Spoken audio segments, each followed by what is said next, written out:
yesterday's session and would have had a intro into the project. But for the others who've joined in today, I'd like to take this opportunity to introduce what Walkable Malleswaram is all about, followed by an introduction of both our speakers as well, who are here today, Brinda and Melissa. So I'm just going to take you guys through a little bit about what we are doing here and why we are having these sessions all of a sudden as well. I think for some of you guys, you may be hearing about Walkable Malleswaram for the first time and maybe wondering why are we doing these uh, sessions and what is the purpose of these sessions. So Walkable Neighbourhoods webinar series is a four-part series. We started off yesterday with the session on decoding Malleswaram's conservancies, which had Suchitra Deep, who's an architect and one of the initiators of Malleswaram Social, which is the community group that has initiated and almost headed the entire project and the ideation about the project and especially the need of the project. And we had Srilata Krishna, who was a resident, who was one of the residents of the Conservancy Lanes, really share her experiences of living in a Conservancy Lane and how, as a resident there, they have reclaimed that space from becoming like a complete, immense amount of just shrubs growing there to actually reclaiming it for and putting it to some use. Today's session is going to be on planning for public space and social life. We have Brinda Shastri, who is an urban planner designer. She's also teaches at RV College at Urban Design. She's known and as a very sort of, I think whatever we say is less, a very well-known urban designer here in Bangalore. The project that she'll be talking about will be on Gandhi Bazaar, and I think all the people in Bangalore are very familiar with that for sure. And it's about pedestrianization and reclaiming space in Gandhi Bazaar.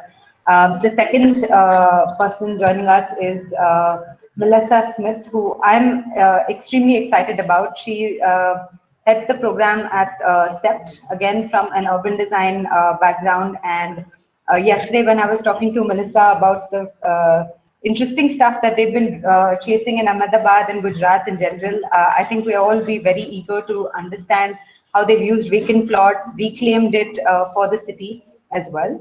On the 4th of March, which is following, which is tomorrow, we have a session on designing streets for people.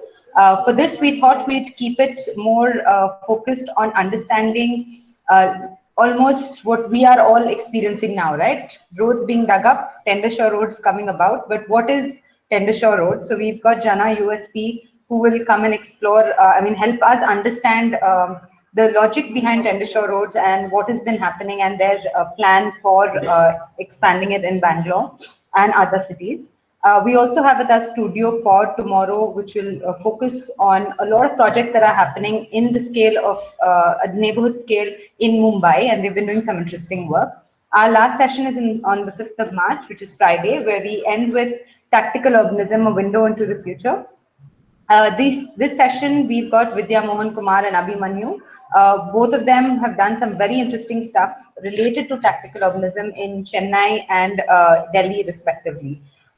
So I'm going to move into just very quickly talking about the project itself. Walkable Malleswaram actually came out of 4 years of work that the community has done, which is Malleswaram Social. They started with the Footpath Beku campaign and sort of it moved into saying that how do we actually look at walking in Malleswaram and improving for that matter. And last year we spent a lot of time understanding this fabric, and when Sensing Local and Malleswaram Social sort of came together, we formed a think tank called a neighborhood level living lab called Malleswaram Urban Living Lab. And through that, we've started working a lot with data, as well as building on what residents are actually saying and what they are actually speaking about. So we've conducted several surveys to understand that actually a lot of people walk in Malleswaram. However, they have also a lot of, like a massive elderly population that's in Malleswaram.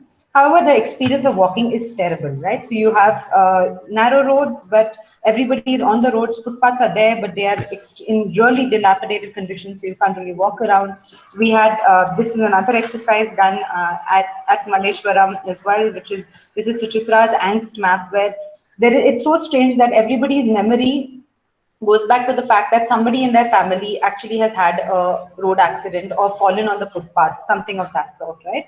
So we also sort of tried to map that initially with pedestrian experience that is there amongst residents in Malleswaram.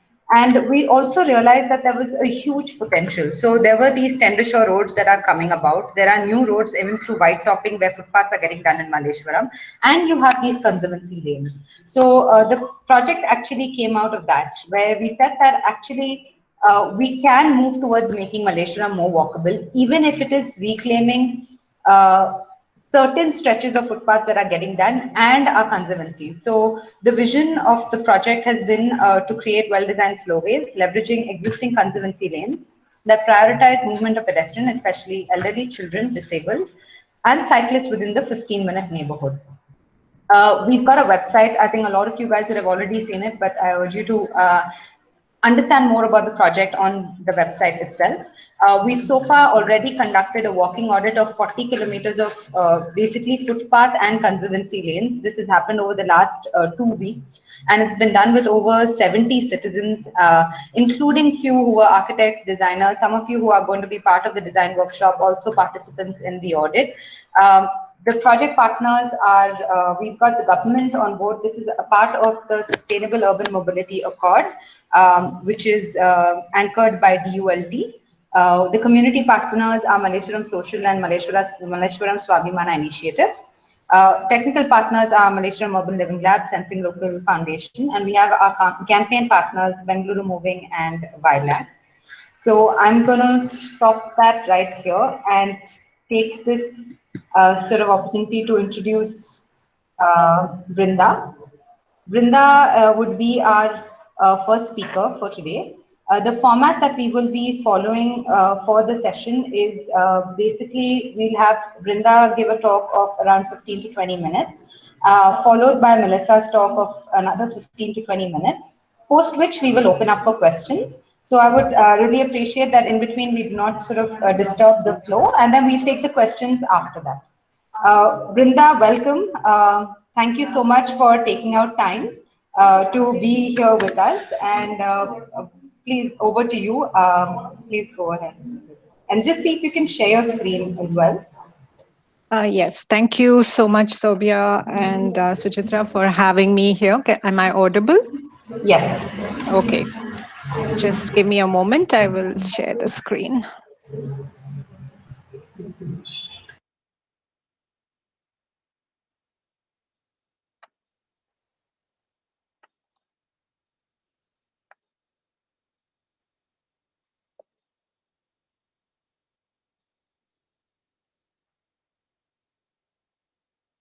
Is my screen visible? Yes, it's visible. So thank you once again for inviting me here. And I must say that, it's exciting for me to be part of the Malleswaram workshop presentation and, the discussion, because I do consider myself to be somewhat a resident of the place, because my parents had been in the location for about 35 years and we still have a home there. So I'm excited to be able to participate. Today, what I intend to do is to, as Sobia already said, talk about a project that was done in Gandhi Bazaar. It is a project to prepare a spatial infrastructure plan for the street market. And it was a process that involved the government, the Department of Urban Land Development, DULT, as well as the BBMP.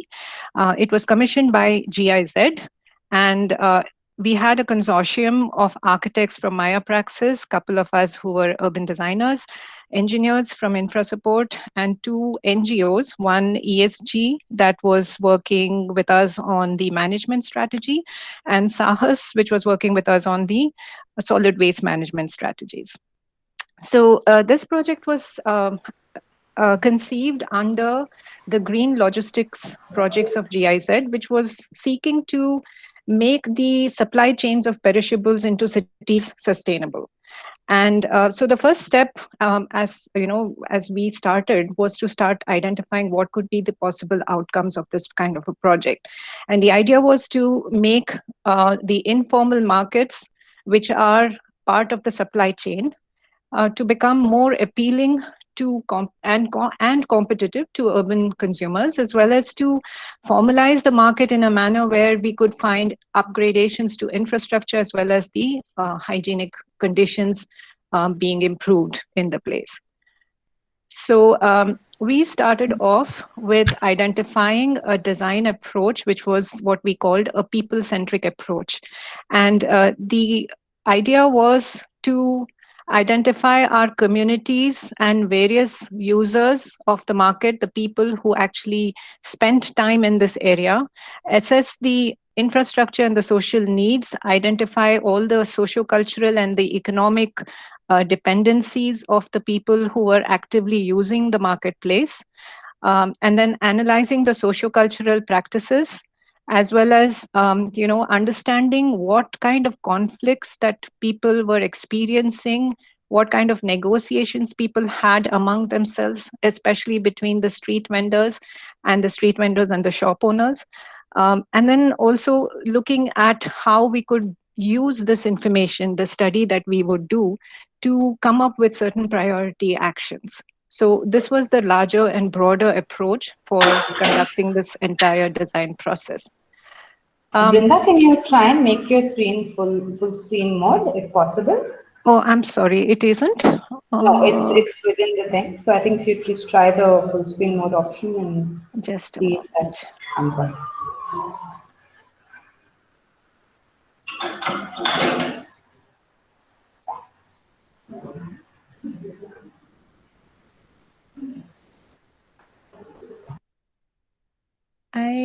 One second. I thought it was full screen. Just a moment.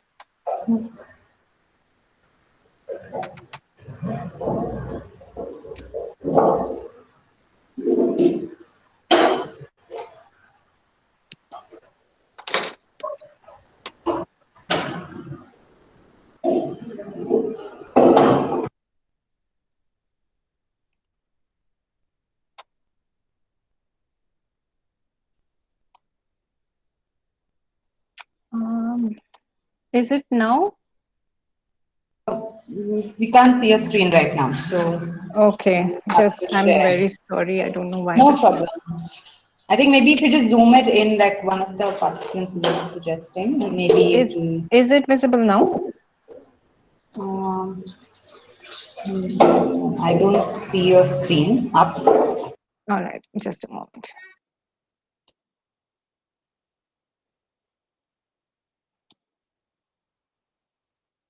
Now? Nope. Oh, very. Oh God. I think you can keep it the way it was, but we can just zoom in a little bit, possibly. Because I think it came in a different view mode. Yeah, I can see your screen now, which is where it's showing me your Chrome tab. Yeah, now I can see the screen. Okay. Yeah, Is it? perfect. Perfect. It's up. Very sorry about that. No problem. All right. I'll just continue. So based on the approach that we had put in place, what we started to look at was to identify a timeline with a work plan where we would ensure that the people-centric approach would be integrated within the work plan. And we consciously kind of identified participatory processes at every step. Right now, it's seen as a linear process. However, there were a lot of back and forth processes that happened. On the right, you see a whole list of stakeholder meetings that happened over a span of 2 years, starting August 2017 to September 2018. So this is one of the it's a diagram that identifies the various steps that we took to conduct this process, and I'll go through each of these phases. The first step was we started to look at assessing the context to determine the issues and opportunities. The images you see on the top are the public processes that were conducted for this particular step. And the images at the bottom were the analytical and documentation work that we conducted as a team. Each of these fed into this process, and the right side is the output that you can see. So every step has this kind of a format. So we started off with understanding what the policy implications were at the city level for a street such as Gandhi Bazaar. And we took into consideration the transportation plan of 2011, which identified that Gandhi Bazaar needed to be improved, particularly its physical infrastructure for pedestrians, as well as the parking issues. In 2014, the Street Vendors Act came into picture, which also started to identify how we should work with street vendors in particular areas which are considered as natural markets. That is where street vendors have been located for a long time period, and how they could be licensed and certain vending zones could be created, and also certain provision of amenities for the street vendors had to be provided under the Street Vendors Act. Subsequently, in 2020, there was an advisory issued by the Ministry of Housing and Urban Affairs, where they considered, where they asked several cities to identify 3 streets for pedestrianization. And so Gandhi Bazaar was pitched as one of those streets. Subsequently, the draft master plan, which was being put in place at that point in time when this project was being done, also identified Gandhi Bazaar as a significant market, which was located in a heritage zone, and there were certain regulatory mechanisms like height restrictions and certain other view corridor restrictions that were identified so that the heritage of the area could be conserved. So all of these conditions kind of reinforce the idea of why we picked Gandhi Bazaar to start this project. Also, in the chain of the supply of perishables into the city, like from the farms all the way to the APMC yards and then the wholesale market such as KR market, we found that Gandhi Bazaar was the point of sale in the chain system. And it was one of those locations where it was actively used by residents of the area as well as residents across the city. So when we studied the entire chain, we found that not only did Gandhi Bazaar become a marketplace, but it was also a source of livelihood for several informal vendors, as well as there were strong sociocultural ties that brought people to this location. So keeping that in mind, what we did was we started to identify a study area, which was about 2 square kilometers. So the idea was that we did not necessarily want to look at the street in isolation, but actually talk about the context in which it is situated. And we also identified proximity, uh, uh, its proximity to certain public transit nodes like your metro stations or bus stops, and other activity centers such as Lal Bagh and the Bull Temple and the Kempampudi Kere and other places, which were major attractors for public and public users. And with the idea that we could create some sort of a system where people could move from one to the other, and Gandhi Bazaar would remain activated throughout the process of people's engagement with the area. Subsequently, we started to identify who are the various stakeholders who were part of this particular place. And it ranged all the way from property owners to auto rickshaw drivers to the government agencies, the political leaders, rag pickers, people who clean the streets, and so on. So we did a very extensive analysis of who the people were, and we actually created a video that documented the life of the people and their engagement with the street. And we put out a call for action of this sort, saying, "Come, let us join hands and start improving our marketplace." So after that, on our own, like we started to put in place certain documentation pieces like mapping and things like that that identified what the current situation is like. So we looked at all the public amenities in the area. We identified how vending activity is distributed across the whole area. So this is the street, the Gandhi Bazaar, and it's just one of the diagonals of this really traditional neighborhood, which was developed soon after the plague hit Bangalore city in 1898. So since it was one of the traditional areas, the kind of shops that you see here, the kind of people who live in this vicinity are also people who have been there for generations. So it was a very interesting kind of mix that we found of people who had moved there newly as well as people who had been there for a long time. And the analysis that we did had to document the entire neighborhood so that we could understand how people came to this location, modes of movement, access, and mobility, as well as where people actually congregated and decided to kind of, spend time on the street. So, in due process, what we did was we analyzed the street in, and we identified about 6 zones. And as you see in this map, the zones are actually fairly linear, but in reality they don't really operate that way, and we'll soon come and look at what that is. But we identified what we call the building zone, the pedestrian zone, vending zone, parking zone, the traffic movement area, and the tree zone. Specifically, we had focus on the trees because this entire street has huge rain trees which form a beautiful canopy across the cross section of the street.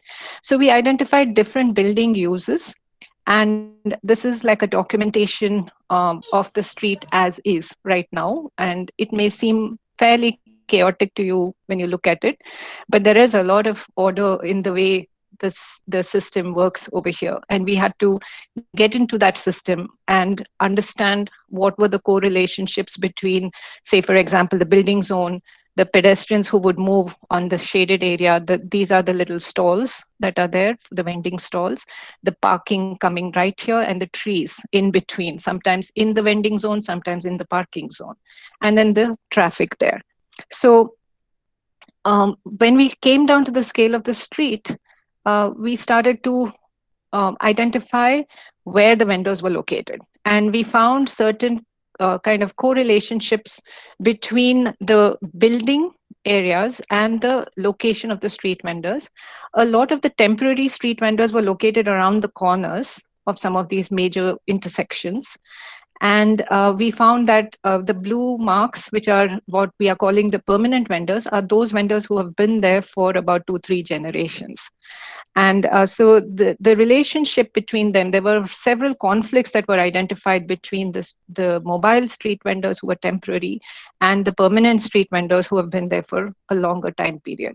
So in this manner, we identified the concentration of the vendor activity, and we also identified the gender, and we found majority of them are women.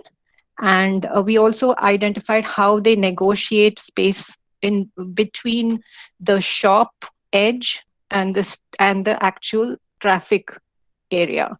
And there were certain conflicts that were identified in certain zones, the ones that are identified with the red dotted line here. And it shows how there were like railings that were put along the street, which was meant to restrict the vending activity to flow out into the street, but it was not necessarily very successful. And particularly during festivals, there was a possibility of the vending activity to spill over. Then we also, of course, did a very good analysis of the trees that are in here, the different species of trees, the kind of canopy they have, and also how people utilize the trees for hanging things or selling their wares. They stack things against the trees. So in due process, the trees were getting damaged and they were not protected. So we identified certain issues related to that. and also how people move into the area, where is the concentration of pedestrian activity along the street, and where are the conflict zones between traffic and the pedestrians. Finally, we looked at the imageability of the street in terms of what are the heritage values that the street can offer. And we also looked at the socio-cultural activities, like, for example, the groundnut fair, the Kadlekai Parishe, that is very well known in this area, and other festivals like the Ganesh Chaturthi festivals. There are processions that take place, political events that also come onto the street. And there's a big correlationship between the shops that hold traditional puja items, like things that were necessary for celebrating festivals. So all of this was recorded, and certain either conflicts or opportunities for conserving some of the heritage values was identified. And then, the things like solid waste management, there were a lot of black spots that were what we called black spots, where garbage was getting collected. We identified the reasons for that and what is the kind of system that is currently in place for dry waste as well as wet waste. And then lastly, but not least, we identified the different stakeholders who were part of the process, and their engagement. Where do they actually fit in this picture? A traffic analysis was also done with the understanding that if we were to pedestrianize Gandhi Bazaar, which is a diagonal road, which was typically used as a shortcut to cut across, and we found that a lot of the traffic was through traffic and not necessarily those who would stop for a long time periods, except if they were employees of some of those offices and the shops in the location. So we had analysis done to understand that if we were moving the traffic away, what would be the implication. Subsequently, we went through three public workshops, one with the street vendors only. We had like a huge turnout, 150 of them showed up. And the second workshop was with residents, and the third was with the shopkeepers. And the objective of the workshop was to first actually identify what we were planning to do here and why we were planning to take a relook at the street itself, and to kind of seek some ideas and solutions from the participants. So each of these workshops were well attended, and we took the information, put them out, and discussed it with the opportunities and the issues that we saw based on the input that we got from the different stakeholders. And we presented it to the BBMP commissioner, the chief secretary, the traffic police, as well as the local MPs and MLAs, and the corporator also. So these were, and people, we had different agencies like the water supply, electricity, all of them, BMTC, all of them give us inputs on possible changes that they are planning in the area. So as a result of this discussion, we came up with certain values that we felt were very inherent to the place. And they involve things like, the kind of diversity you see there, diversity in terms of the types of commodities that are being sold here, the diversity in the kind of people you see on the street, and different kinds of things that the buildings, the type of buildings that are there also. Then the informality with which the place works in terms of how trading happens, as well as the informal negotiations that happen off the street, and the informal display, the physical aspects of the street itself, very informal. And then we saw that the history and the collective memories that the place hold. There are like people who come from real far locations to kind of trade and buy things from this place on a regular basis. And there were legendary literary figures who were associated with this place, and people still have memories of how the place used to look like, and what were the certain favorite spots of people, especially the elder folks who would gather in this location, would have certain favorite spots to hang around in. So those were all identified, and then the possibility of the street adapting and how robust it is in terms of, they faced an eviction once, and they came back all over again to reconstruct the street in its same colorful and diverse and informal way. Not only that, during a festival it transforms drastically and then comes back into its original state on after the festival is over. So all of these created some sort of, what we felt as were values, and we wanted to keep. So the challenge was that, how do we actually make this place better, improve the infrastructure without actually, um, you know, not affecting these values that I just mentioned. So identification of what would be the absolute non-negotiables and what could possibly be changed was something that drove our design decisions. And the idea was to make it safe, comfortable, and hygienic, and for all of the people, as well as to make it accessible. So a certain kind of design framework was put in place where we looked at the spatial organization, the image of the place, infrastructure development, and specific management practices that were necessary to keep this place going in the future. In the next stage, we were looking at identifying proposed scenarios for how we would go about designing. And we held a public workshop over a weekend where we had cultural activities, as well as we proposed our 3 design scenarios in an open house format where people came and took a look at the different pros and cons of each of the scenarios. The first one was a full pedestrianization. Second one was having a one-way street. And the third was what we call the split pedestrianization. So we had about 400 people come over the 2 days, and they kind of came and assessed the pros and cons of each of them and made their choices for what would be suitable as far as they were concerned. And we found that the majority of the people, and this yellow part in the pie chart, were the ones that said that they would prefer the pedestrianization. And then there was the next section that said they would prefer the split pedestrianization. So taking some of the inputs, we started to form the urban design plan for this location. And looking at the entire precinct, we started to identify how we could connect Gandhi Bazaar to other places and encourage the walking facility across the pedestrianized portion of Gandhi Bazaar. And how do you connect them to other locations? We came up with a concept plan where we identified specific areas where what we called social spaces, where there were propensity for people to gather and actually socialize and spend time and linger. So, for example, in front of Vidyarthi Bhavan, there is a long line and queue, and you'd always notice people loitering and hanging around talking.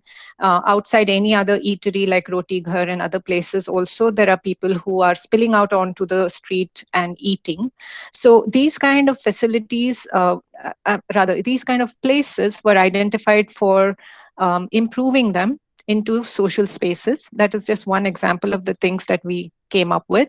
We also came up with a bicycle system, an electric vehicle system that we identified to run in loops between the metro station, the closest metro stations, and the bus stops, so that people who had luggage to carry could actually use those systems, and especially those who were physically challenged also.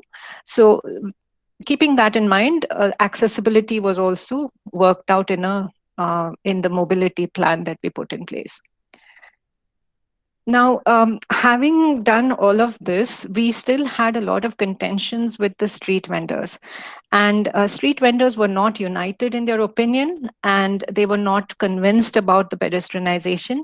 We also had the shop owners and shopkeepers who were not very convinced, because shopkeepers felt like if you took away vehicles and you did not provide parking in the vicinity or outside the shop areas, their businesses would get affected. And street vendors had a similar issue. So we actually took about 5 of the street vendors to Manipur, where there was a all women's market, which has been there for about 250 years. And we had them interact with the street vendors there, as well as the vendors who were inside the market building. And they got a good sense of how business ran and how they could actually unite, create a union, and kind of work towards getting their rights fulfilled. So this exposure visit was very crucial to helping them understand. Once they came back, we actually built models and we drew out scenarios and explained it to them in about 4 or 5 different sessions. And finally, we had successfully gotten them to sign up to form an association. So that kind of capacity building exercise was very useful. We also kind of looked at design scenarios, like how this place would transform visually. We had presented it to them. And eventually, we started to prepare the recommended plan for the place. And this was the basis for preparing what we call recommended measures. What are the things that we would keep and what are the things that we would transform, and where would we provide all the facilities that are necessary for making this place work. So these alternatives were also kind of put in place for if we were to pedestrianize it and take alternate routes, how much more time it would take for people who were traveling by car or a vehicle to negotiate the neighborhood. And alternate parking spaces were also planned in various locations in the vicinity. Finally, a public consultation was developed, was put in place to put the market management strategy. And based on that, certain design guidelines were put out as a framework where the priorities of the spatial plan of making this gender sensitive, accessible to everyone, keeping it safe and secure, economically viable, culturally very coordinated with the socio-cultural aspects that that make the street the place it is in terms of its identity and its heritage, and also to enhance the environmental consciousness and the hygienic conditions. So based on that, some Linda, sort if I of, can request you just for another 2 minutes, if you yeah, I could am wrap up. done actually. Yeah. So detailed project reports were put in place with cost estimates and next steps for the action for what we should be doing. So currently, the plan is under consideration for implementation by the DULT and the BBMP, and we are working with them towards getting this done. And we have the shopkeepers as well as the street vendors in conversation so that we can get this project done. Thank you. Great. Thank you so much, Brinda. I'm sure people will have a lot of questions, but I will ask them to hold on to those.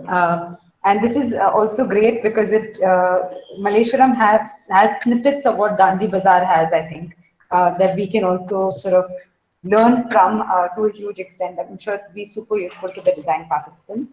I now welcome Melissa to please take the floor. And yeah, you can start. Would you like to share your screen? Sure. Thank you. Let me just make sure that it's working. Can you see my screen now? Yes, yes. And it's full screen, everything is fine? Full screen, yes. All right. Thank you so much for inviting me today. And thank you, Brinda, for such a really fantastic and thorough presentation of this project. I'm gonna give a very different talk today because what I'm going to talk about is a project that primarily an academic project that I've been working on for the last 3 years as part of SEPT and through my practice, Bandhugsma Studio, which looks at the potential for vacant lands and by the potential for vacant lands in the city, thinking about them through different lenses than just either empty sites or potential spaces for monetization or development.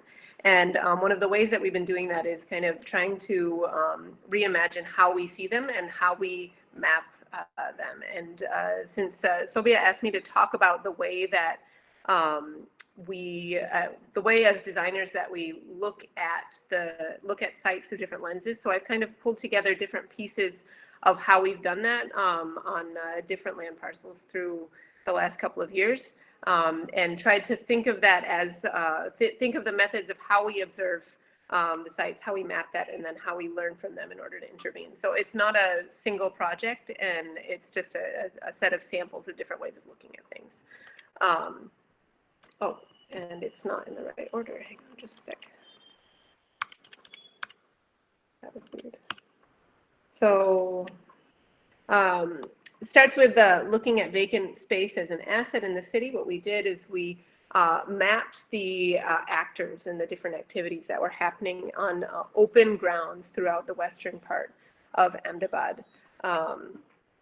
And in that we were trying to understand the many different ways of looking at the sites, looking at it both through its block size, the kind of porosity and the sort of physical parameters that it has, but also then through the ways that it's occupied through time, and how different people and different agents act upon a site and then transform the way that is perceived by people around. So in the kind of range of sites that we were looking at spaces that are activated at a city level on Sundays for things like cricket, which plays out across Western Ahmedabad, but is serving the entire city because of the lack of large open spaces on the eastern side of the city. Sites that work as migrant labor camps alongside major construction areas where you find open space. And then spaces that work as varied sorts of grounds for play, for cattle feeding, and for other sorts of activities throughout the city. These are also often sitting in areas where they are in high contrast. So we have frequent large open empty lands that are sort of less used, and then they sit alongside intense density of housing. And then become occupied for many different reasons. And sort of what we've been really interested in is looking at these sites, not necessarily to see them as something that we can immediately sort of plan a new thing for, so not as empty places, but as places that actually present an opportunity for us to understand what people in the area or people in the city need. Because often what happens with sites like this, which are sort of not seen or overlooked from either from the city administrative point, is that they become spaces that allow uses which the local population needs, but doesn't otherwise find space for. And so one of the things that we first did in Western Ahmedabad, we did a sort of comprehensive mapping of the open grounds, and you can see one of the things that is really that really became apparent in Ahmedabad is that primarily the open grounds are private. So the city does have gardens, it has open spaces and maidans which are designated, but the vast majority of the open space that is used in the city is either institutionally or privately owned. And so that says something about the vulnerability of the spaces for these kinds of uses, which are normally outside the ownership. And along with that, we started looking at the kind of activities that happen on these sites, sort of doing a comprehensive listing of the things that happen, and then also looked at where the actors are coming from. And what we found is, particularly with the larger scale sites on the city, people are coming from across the city to use these sites, not just from the local neighborhood areas. And so when we're looking at this, we're jumping between understanding the vacant lands as a system and sort of trying to connect them to the city and how they might function in the context of the city. And then we're also looking at them specifically as sites, where we're looking very closely at what is happening on the site, who is there, and how they're operating. So in looking at it as a system, we did a number of different sort of exercises in thinking about how these are linked to other public space networks. So this is a really simple map that we made that looks at the gardens. We just put buffers around the open sites and around gardens. So with gardens, we created 500-meter buffer to understand how much coverage there is. And then with the private open sites, we made a 200-meter buffer to understand. And obviously what you can see is there's a much better distribution of these private open sites in comparison with the gardens in the city. And we also looked at the parcel sizes and kind of compared the different scale of sites, open sites versus other publicly owned sites in the city, obviously looking at how as they increase in size, the number of sites decreases, and then they become more critical or more unique in how their functions are used in the city. So the other thing that we do, and I also would like to mention the work, I should have said this at the beginning, the work that I'm showing here up until now is coming from workshops and studios that we've done with students in the Bachelor of Urban Design, the Bachelor of Architecture, and also in some international workshops through CEPT University. But some of the original data collection on the sites itself we did through our practice. So it's been a back and forth work through the practice and through the university. But so here, when we started looking at these vacant sites, this is part of one of the undergraduate studio at CEPT. We're looking at different lenses for how to understand the site in relationship to the urban fabric. So while we look at the land use, then we also look at the publicness of the space, looking at how close the space is to a major route. What are the kinds of access? Are there thresholds or sort of transitions that start to change the number of people that might enter a space? We look at the street hierarchies, but then we also look at the number of junctions and start to look at the density of the network in the different parts of the fabric. Then we also look at the nature of the built form relative to the site. So these two maps, one is looking at the direction of the front facade, so understanding where the front and back streets are and the kind of orientation of the buildings. And then the other is looking at the relationship of the building to its plot, and then highlighting built organizations that have a significant amount of open space within the plot itself. So we try to find different ways of understanding how not only how the vacant site is sitting in the city, but then how the urban fabric around it is operating, so that that can help us think about what are the potentials in these spaces.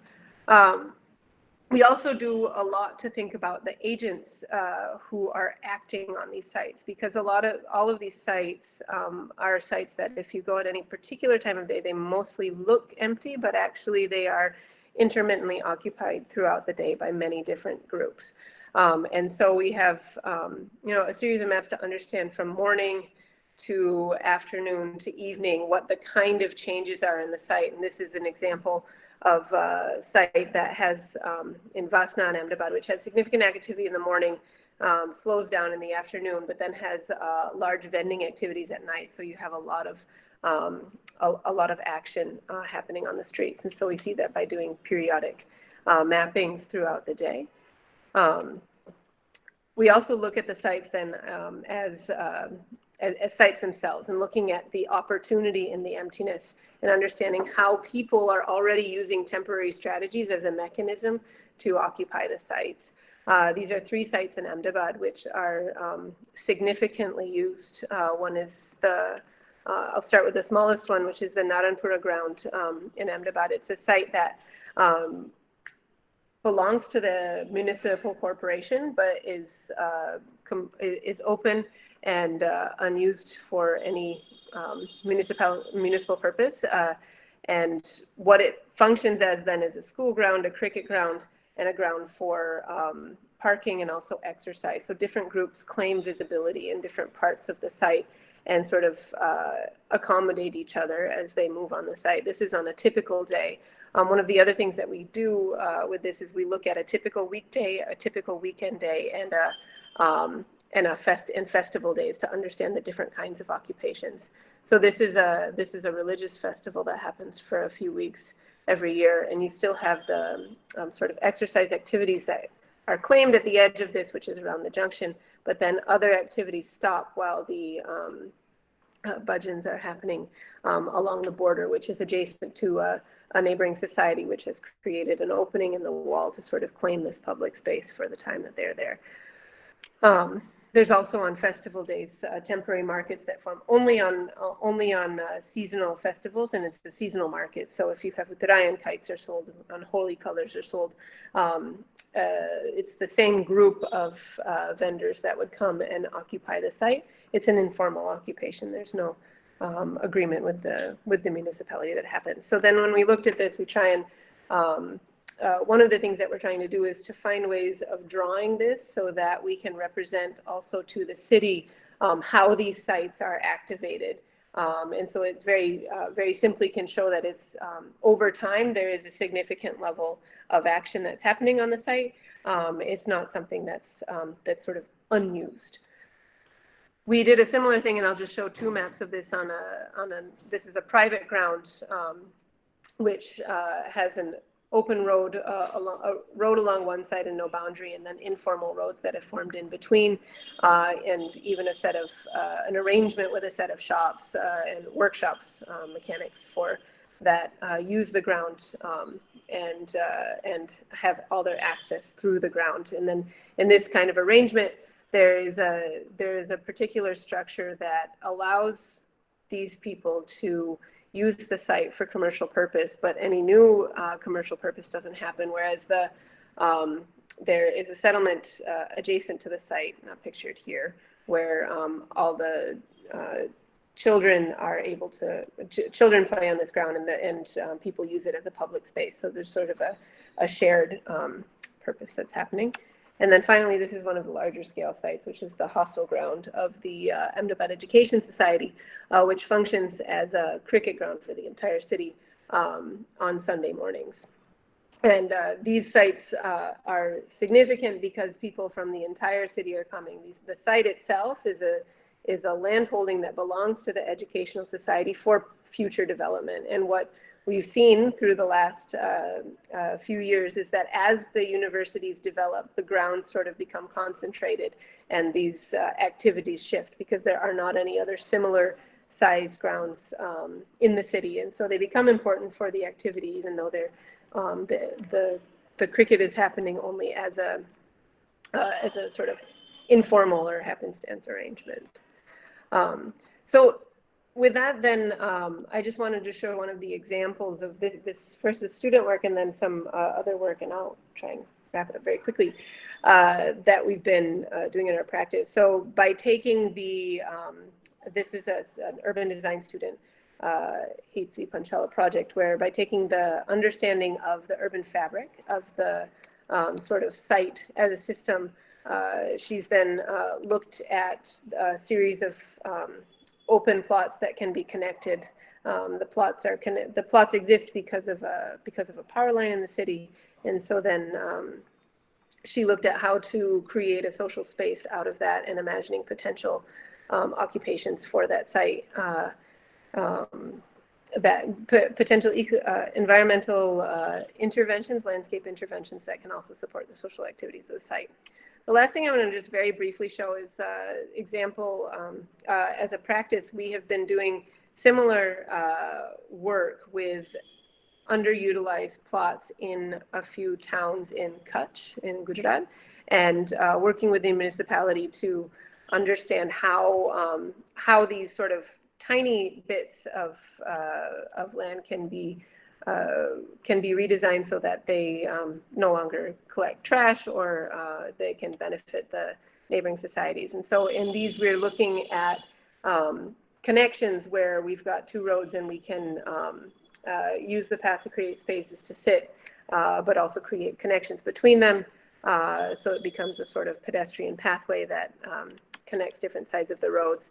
Other sites where we're that are adjacent to community center, which can become open spaces and grounds and large plains that are used for gatherings and activities. And then finally, we have a series of sites that are looking at how we can create more spaces of play for kids in these different neighborhoods, sort of outfitting existing structures and trying to understand how to develop the margins of the plots with simple elements that can be easily implemented by the city. And again, this final one is a project that connects two streets that only have private property between them, so it becomes a pedestrian thoroughfare. And so these projects are all under construction and in tender phase in those towns. So that is it. Thank you, and I will turn it back over to you. Great. Thank you so much, Melissa.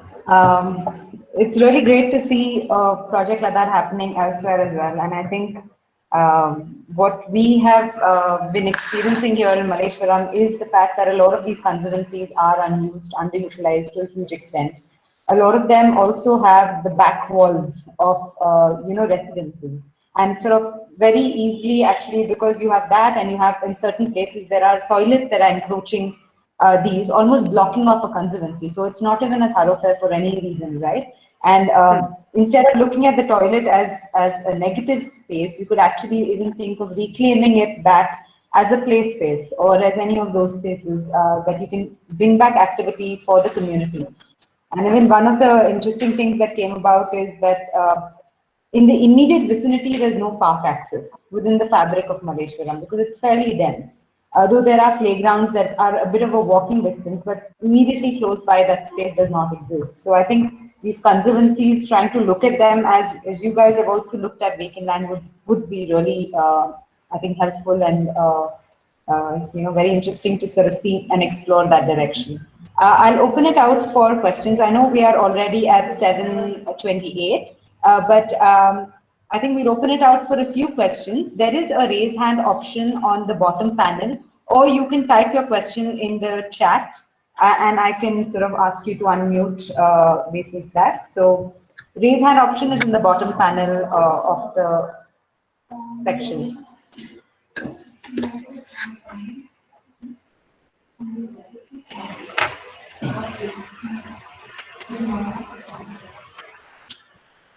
I think there have been a lot of Bangalore citizens that are associating with the Gandhi Bazaar project heavily. And one of the things that even what I was talking to Brinda, there's one street, in fact, in Malleswaram also, which is the 8th cross, known to have vendors to that extent. I think what we can, Brinda, if you can just sort of, since you do know a context of Malleswaram, if you can just sort of see how the translation of this can happen when we start looking at Malleswaram's conservancy. So if you could just sort of touch a little bit of a light on that, and also understanding spaces, because even Malleswaram's conservancies start off as residential, and they move into being commercial and being taken on by vendors. So if we can sort of just start with that, and then we'll see if there are more questions, and then I will move into something from Melissa as well. Sure. Yeah, I think particularly with the conservancy lanes, like you said, they started off as residential, and now they have taken on different kinds of activities. So one way to go about looking at how that transition happened and what was the cause of that transition in terms of how did those the new activities kind of come into those lanes is one first question to ask. And specifically when it became commercial, there were probably some regulatory mechanisms that were in the master plan that would have changed the building use in some of the instances, not in all, because some still remain residential uses. But in some instances, the buildings themselves have transformed, which brought about the possibility of, the street becoming or attaining a more commercial or vending character as such. So trying to trace that and understanding that would be maybe one way to, and also to understand like where are the people coming from when they are actually vending there. Are they from the vicinity? Because there is a very big connection between the building use, the street vendors, as well as the availability of resources for the street vendors. So if it is in the vicinity, then they definitely are going to be able to bring their goods and sell it in that location. So understanding that network of how it takes place would be useful. Yeah. No. Great. Thank you. There's one sort of question for Melissa, which is from Madhumita. Madhumita, do you want to unmute and ask the question? Madhumita Vasu? Yeah.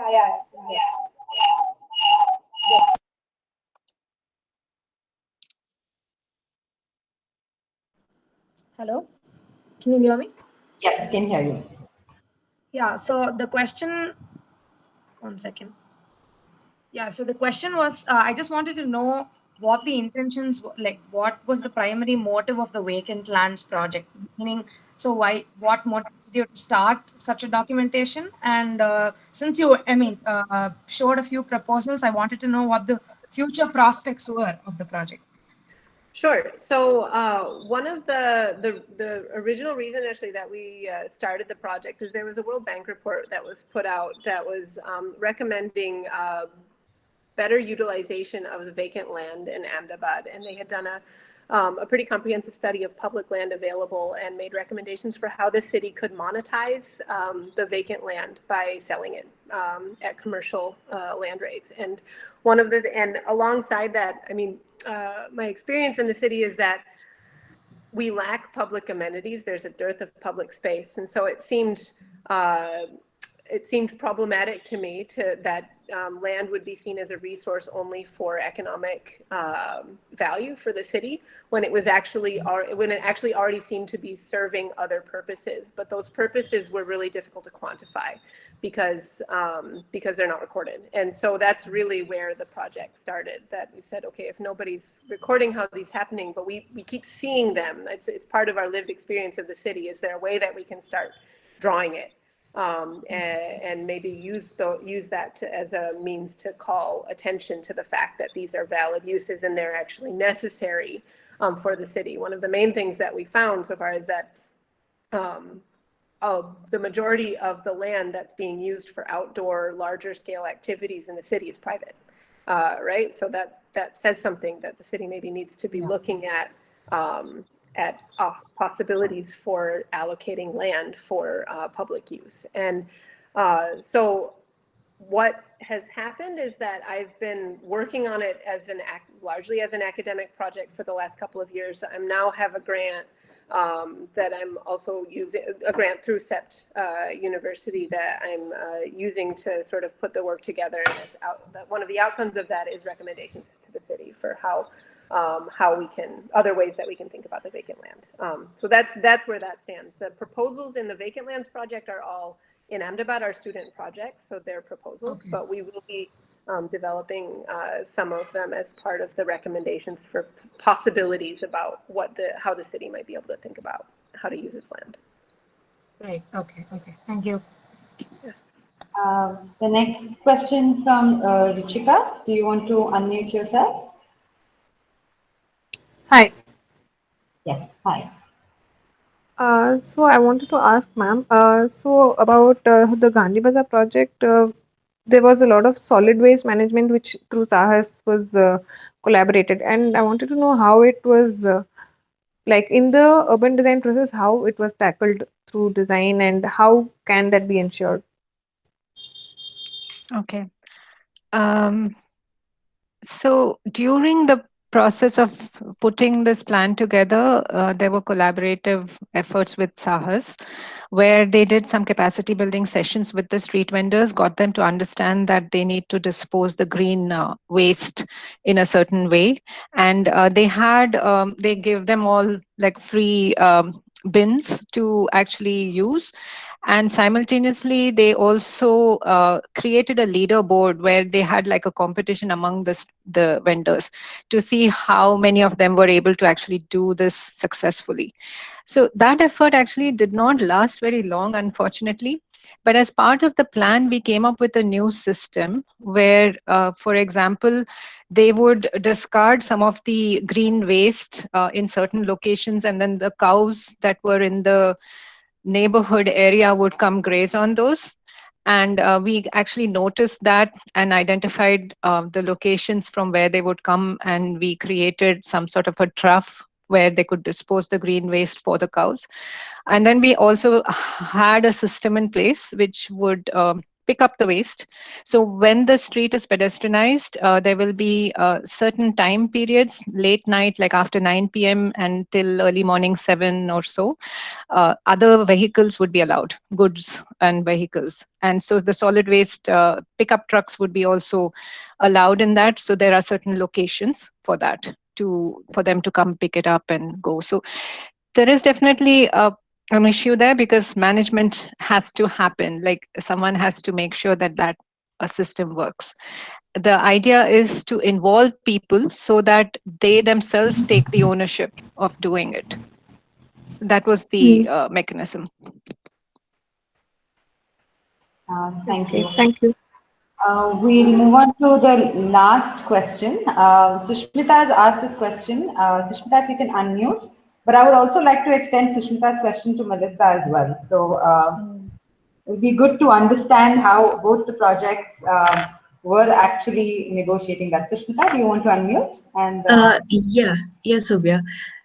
So my question is, when you spoke about bringing all the stakeholders on board with the project, I wanted to understand, was there any tensions identified between the shop owners and the tenants who occupied it? If yes, how was it addressed or tackled? Okay. In the case of Gandhi Bazaar, the tenants were not so against the aspect of pedestrianizing, except for the fact that they were hoping that they would get parking close by. And so we did a parking analysis, and we said, if at all we do some parking in the vicinity, person would have to walk about, say, 100, 150 meters. And we tried to come up with some sort of a solution.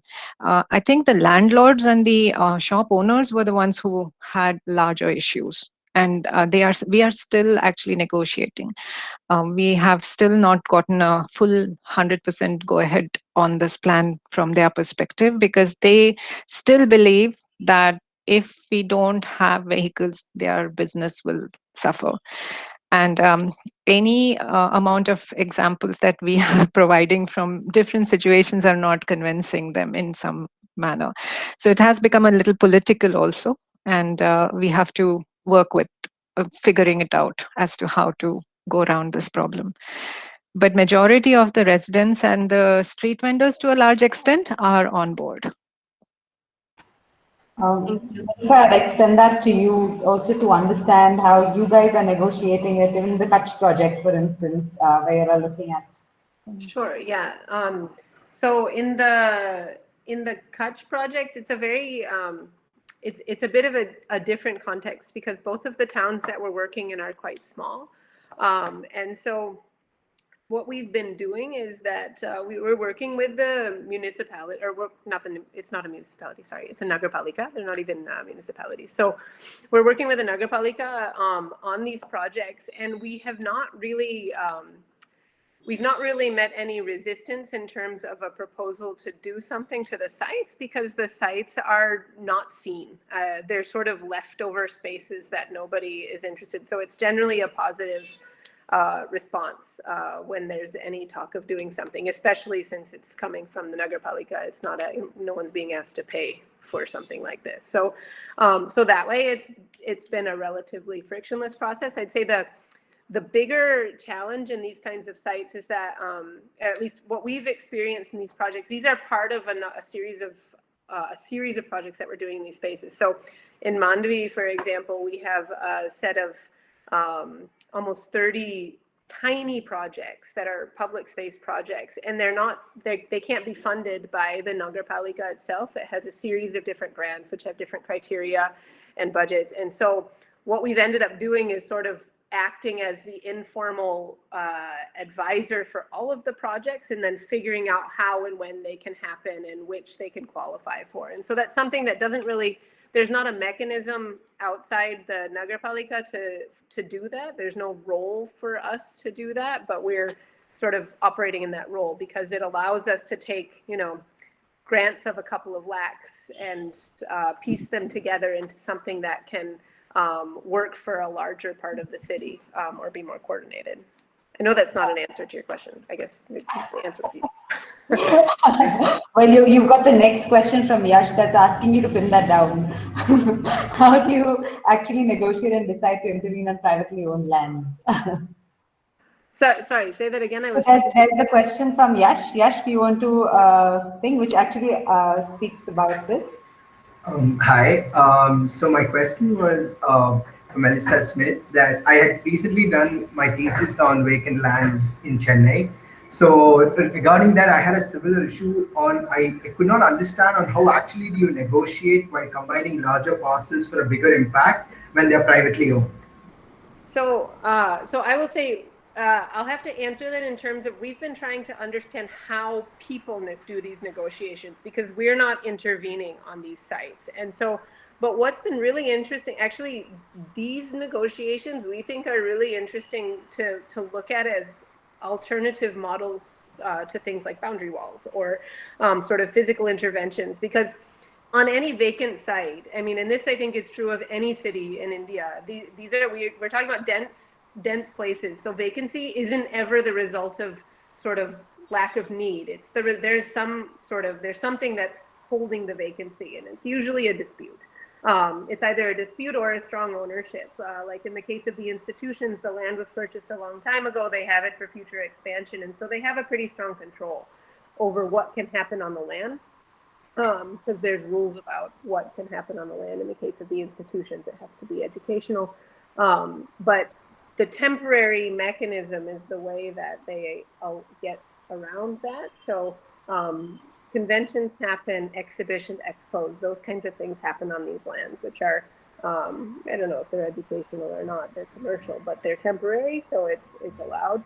And then everything else that happens is that there's usually, it's an informal arrangement, but it's a sort of established arrangement. So they have to do with time commitment. So this, the cricket games have been happening for decades, and it's understood that this is going to happen at a particular time, and nothing's going to stop that. But then if you start to try and, if any infrastructure gets put in, physical infrastructure that stays beyond the period that's accepted, that will disappear. And that's the same case in that Manik Bagh plot that I had pointed out, is that there's a certain group of shop owners and a group of vendors that are allowed. If a new person comes, 24 hours, and that person is going to be talked to or advised to go. Like it's a strict sort of monitoring that happens on these sites. So that's why only activities that have a defined time period and that they disappear entirely can occupy. Nothing that involves a sort of introduction of infrastructure that stays can happen, because that then poses a risk to the owner, because then the owner would lose the control if somebody is staying long term. And those kinds of arrangements happen differently. That's also how the migrant camps happen, is that they have a sort of field that's identified, and then they pack down their belongings into a pack, but it's never a structure. If structures appear, then there's a negotiation about that, because having a structure and having a pack down sort of stack of belongings is a really different implication on rights. So, and I don't think that it's I'm not saying that all of these negotiations are great. Like there's winners and losers in these negotiations, but I think that one of the things that it shows as a possibility is that we can have different ways of looking at, if the city is looking at how they structure their space, we don't necessarily need to be relying on physical intervention as a way to wall off space, which would be better for the public realm. But yeah, I think it's a sort of complicated process that's different on each side. Thank you. Thanks, Melissa. So I'm going to actually call it a wrap. I'm going to call, unfortunately, we won't be able to take more questions. However, I'd like to just call Suchitra to sort of wrap this session up and take it over from here. Suchitra? Yeah, thanks, Sobia. Um, Thanks for two really great sessions, both at slightly different ends of the spectrum. One looking at space which has very strong associations, strong patterns of usage, and so on, and great strong traditions, strong historic character, and another which deals with perhaps a looser set of spaces which offer possibilities for different imaginations. And in both, actually, a new imagination which can come into play to remake the way that these spaces can be used, and maybe change the existing sort of patterns which were already set. Few things I think I'd like to pick up on the word negotiation that Melissa used several times, because I think most of this is really a matter of negotiation. I think Brinda will agree. I met her I don't know, 4 years ago in Gandhi Bazaar, I think, and had a dosa at Vidyarthi Bhavan. And, we are still talking about this at the Gandhi Bazaar project.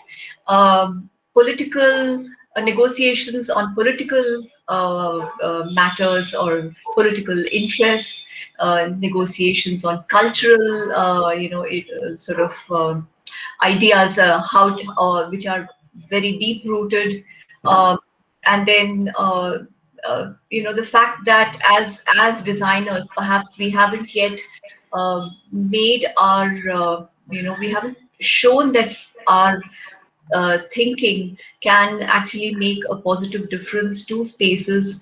There's been some disconnect between academia and practice, because a lot of studies are done in academia, and they never seem to sort of find their way into to real life in some sense. And perhaps this is what we need to sort of break that. And there has to be a paradigm shift on this, where designers start looking outside and really trying to sort of make an impact by negotiating on various levels. So wonderful to see how both of you have been doing this in your own spaces. And thank you, Melissa. Thank you, Brinda. And I think we come back tomorrow again for another really interesting set of talks on public spaces. And in conclusion, of course, we're always looking for inspiration on how we would work in our own in Malleswaram, bringing these ideas and learnings from your projects into what we are doing. Thank you so much, Suchitra and Sobia. Thank you. Thank you. Thanks a lot. Thank you, everyone, for being here this evening. Yeah. And thank you, Melissa. I really enjoyed seeing your work too. Thank you so much. Thank you. Likewise. It was really interesting. See you. Have a nice evening. Bye. Thank you. Thank you.